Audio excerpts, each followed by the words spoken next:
7:16, spring is officially here, and one of DC's most colorful traditions is taking over the National Mall today. The Blossom Kite Festival returns to the Washington Monument grounds, bringing thousands of kites, live music, competitions, and family-friendly activities. Joining us this morning is Sarah Rabin-Spira, Director of Communications for the National Cherry Blossom Festival. Good morning to you. Thanks for being with us.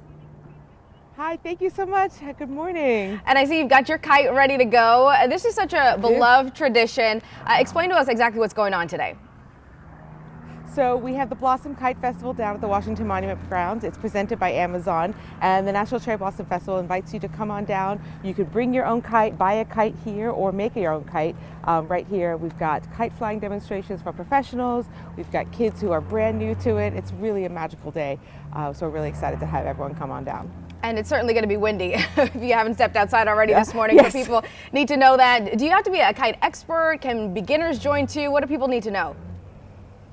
Absolutely, you do not have to be an expert. This is a great place to learn. It's a great place to watch some folks get to learn some new tricks. But because of the weather today, it's going to be a perfect day for anybody to be able to get their kites in the air.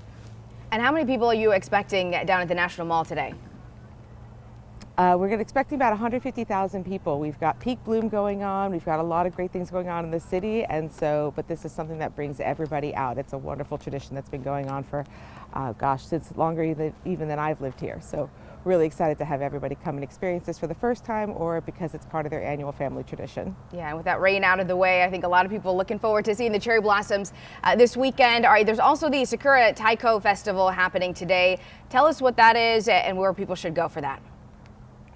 Yes, so the Sakura Taiko Fest is really easy to find once you're down here at the Washington Monument grounds. Starting at noon, follow the sound of drumming. The Sylvan Theater right behind me is where we have at least 7 different taiko drums groups from all up and down the eastern seaboard coming and drumming and sharing this Japanese culture and experience. And it's really a beautiful, wonderful way to highlight the fact that the National Cherry Blossom Festival is really about celebrating both the trees and U.S. and Japan friendship. Oh, that sounds beautiful. You obviously have the National Mall Kite Festival today. You will be flying kites in Ward 8 tomorrow. Tell us a little bit about what people need to know about that. So the Oxen Run Picnic and Kite Fly is happening in Oxen Run.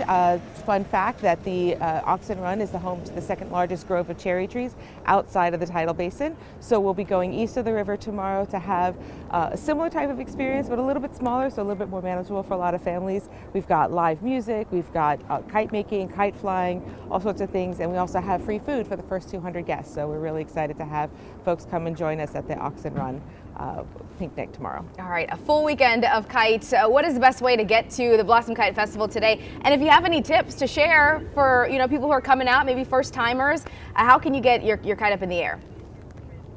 So for getting down here, we always recommend Metro, but you can also use Spot Hero. We have links on our webpage, so you can reserve your parking in advance. But Metro Bus, Metro Rail, there's a lot of folks down here, so it is going to be hard to find parking. But like I said, use Spot Hero. You can also use Lime, which is e-bikes and e-scooters. That's a great way to get down here as well.